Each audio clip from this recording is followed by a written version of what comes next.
His name was you, and he was me, and it was all of us. We ported. The time is early spring.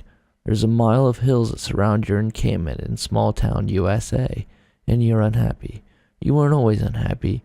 You were a child once, with connected parents. You had siblings, an aunt who acted like a mother to you, and your grandparents on both sides were active, jolly, and fat.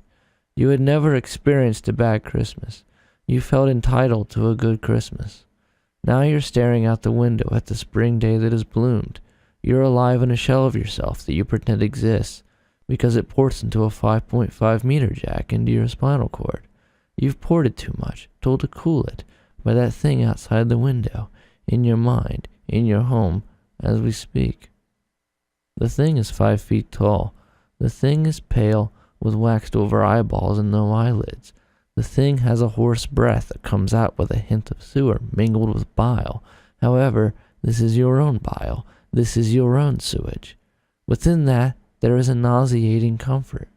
You enjoy the smell. Black hair is matted in a corner, complemented with bald patches that go to the scalp. This is only one of them. How did you manage to avoid only having one come this far into the game, this far in the event, so-called pink? For that, we'd have to start at the beginning. Now we're at the beginning. It's still spring. You're still entitled. Your family is still alive. Within 3.5 hours, everyone you know and loved and cared for will be dead.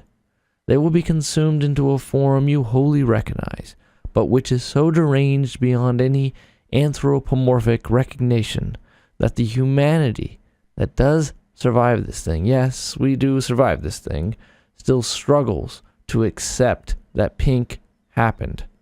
The budding population of 1 million still broadcast in broken static to a world that isn't listening, and they say, there's a strong possibility, Jim Joe, this shit never did go down. But it did. It's staring at you from the window as we speak. And if that thing we call pink feels you squirming, senses movement of things you can hardly control, such as excess heat, sweat, calories, microwaves, radiation, you will have been consumed before you know the consumption happens, and for an unknown amount of time, you will wholly and eternally be aware of the never-ending process of consumption. To be mingled into the gestalt sentient pink. One way to keep it out. Wrap the home in Ethernet, Cat 4 at least. Good thing you prepped. Duct tape, typed off with aluminum foil. Had to do that 1 inch at a time. Apply, breathe, wait. No less than 10 minutes. Yes, it's looking, but your body hasn't heated. Do it again. This buys you some movement in your home. If it hasn't been threatened without your knowing, pink is excellent at that. Finding holes, sensing things when you least expected it to be sensed. Assume pink sees all and hope you have made a near seamless vacuum for heat and sound so that it cannot find the legion of microscopic holes that must surround your flimsy barricade. You were one of the lucky ones. You streamed. You had a surge protector backed up by a car battery. Little bit of know-how got you a long way. Always answered in your stolid way. Hard to read, they said of you. You knew a little bit of everything. That little bit stretched and stretched and stretched, and you've stretched that information to its maximum. With no books in the home you haven't read, reread, and read again, you're at your limit. Against all your will, muscle, and mind, there it is. Worst reality come true, a thing, that pink, breathing. You're reading back on these lines which you wrote while in the port, while away in your exodus, and you know now that it's been a year. This link to the calendar year shocks you back into the look of the 5-foot shadow of yourself that hasn't blinked in 1 year. Hasn't made a sound, that is outside your window with bejeweled eyes dead and waxen. It comes back to you. The sirens, screams of babies. My 5-year-old boy just kept muttering the same nonsense. Something about, they're here, they're here, they're here. How you never saw her again. Come to think of it, you never saw the grocery store again. Wasn't that a relief? The idea of neon electric lights killing off small insects year-round, 24/7. Fuck, we had it good. Most important, did it just move? God, you hoped it moved. It didn't, though. You know that. Every once in a while, you let yourself be tricked that Pink moved or went away, or God damn it, God damn you thing, you fucking monster of a thing. I know you see me, I know you feel me, I know you breathe me.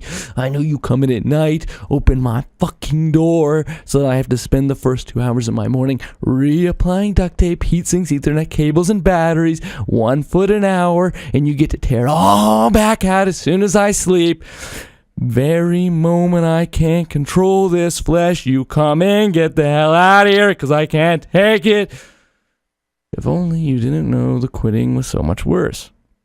That you saw it happen more than enough to know the consumption of Pink is the greater of the two, but you question. 1. Do not interact with your neighbors. 2. If you hear a noise emitting from outside your home, do not attempt to investigate. 3. Darken your home, turn off any power-emitting devices.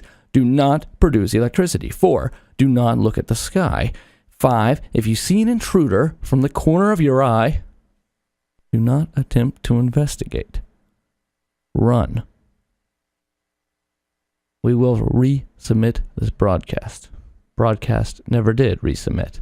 All static, gray, and black noise. You looked outside anyways. Now that part of your mind is blank. Took it out of the too comfortable consciousness, almost upon digestion. Tiny fraction of a moment it took for the eyes to communicate to the mind, you turned yellow-gray. There was already one inside. Beloved aunt had a 7-foot-tall man with a too large forehead and eyes sunk an inch deep into his skull, stalking too fast behind her. You did see it, and it's still there, and it visits you at night, and you know Pink also stalks in too fast and comes to centimeters of your face and waits until you're waking. When you wake, you'll be staring into the eyes you wish were dead, that is Pink. You will calm your breathing. You will calm down. It will go outside, shutting the door on itself. You will follow the same pattern you have followed every day for a year, and that is slowly driving you nuts, and scream within yourself for the nth time and find no God and find no relief and find no answer.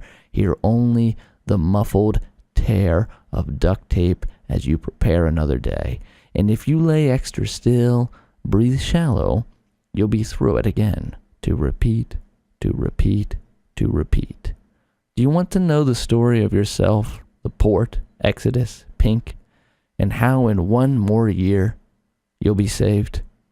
Then this thing is just getting going.